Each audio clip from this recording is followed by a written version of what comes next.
के कोने कोने में यूट्यूब के माध्यम से हमसे गुरु मंत्र लेकर वैदिक परंपरा में आगे बढ़ने वाले मेरे प्रिय शिष्यों, सज्जन और सन्नारियों, महाभारत की कथा सुना रहा हूँ मैं आपको।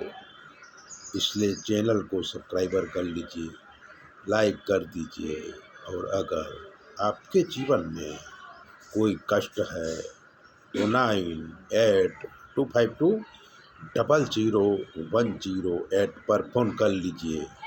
हम आपको बताएंगे कि आपके जीवन में क्या कष्ट है और आपको क्या करना चाहिए। महाभारत की कथा में आज हम द्रोणाचार्य वध की बात करेंगे। युद्ध का 15वां दिन था। कौरव सेना रोज हार रही थी। बहुत से योद्धा वीर गति प्राप्त कर चुके थे।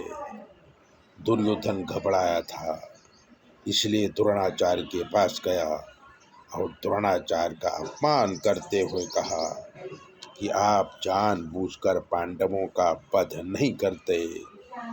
तब द्रोणाचार्य ने दुर्योधन से कहा कि दुर्योधन, तुम पापी है, तेरे पाप की वजह से ही ये नरसंहार हो रहा है।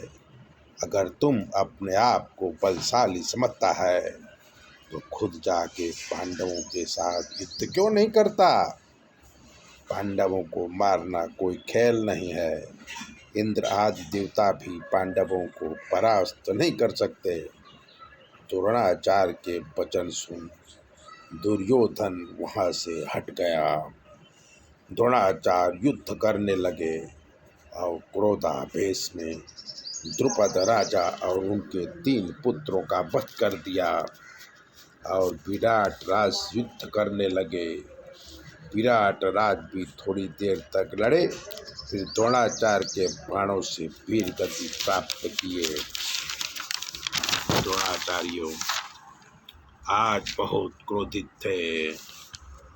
ये देखकर धृष्टद्युम्न ने प्रतिज्ञा किया कि मैं आज द्रोणाचार्य का वध करूंगा और अगर नहीं कर सका तो मेरा सारा पुण्य नष्ट हो जाए। ऐसी प्रतिज्ञा करके धृष्टद्युम्न जोर शोर से लड़ने लगा और कौरवों की सेना का संहार करने लगा। इधर अर्जुन और द्रोणाचार्य एक दूसरे से युद्ध कर रहे थे। द्रोणाचार्य आज दिव्य अस्त्रों का प्रयोग कर रहे थे। अंत में ब्रह्मास्त्र छोड़ा। अर्जुन ने भी ब्रह्मास्त्र छोड़ के ब्रह्मास्त्र को शांत किया। तब श्री कृष्ण बोले कि जब तक द्रोणाचार्य के हाथ में शस्त्र हैं उन्हें मारना मुश्किल है।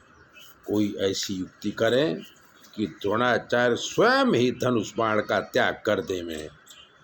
श्री कृष्ण ने भीम को कहा कि तुम अपनी गदा से अश्वत्थामा हाथी को मार डालो और ये समाचार हर जगह फैला दो कि अश्वत्थामा मारा गया।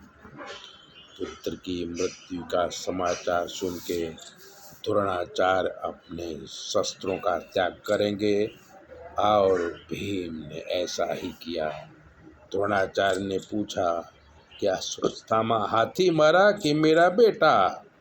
तब युधिष्ठिर धीरे से बोले, नरो वा कुंजरो वा, नर है कि हाथी है। धीरे से बोले। पुत्र मृत्यु का समाचार सुन के क्रोधित हो गए द्रोणाचार्य और पांडव सेना का विनाश करने लगे। तब जमदग्नि, विश्वामित्र, भरद्वाज आदि ऋषि आए। द्रोणाचार्य को समझाने लगे कि अब आपका स्वर्ग जाने का समय हो गया है। शस्त्र का त्याग कर प्रभु चिंतन करो। द्रोणाचार्य अपने शस्त्र त्याग कर रथ में बैठे बैठे ओंकार का चिंतन करने लगे और प्राण त्याग दिए। धृष्टद्युम्न ने उन्हें जिंदा समझकर रथ में चढ़कर अब उनका मस्तक अपनी तलवार से काट डाला।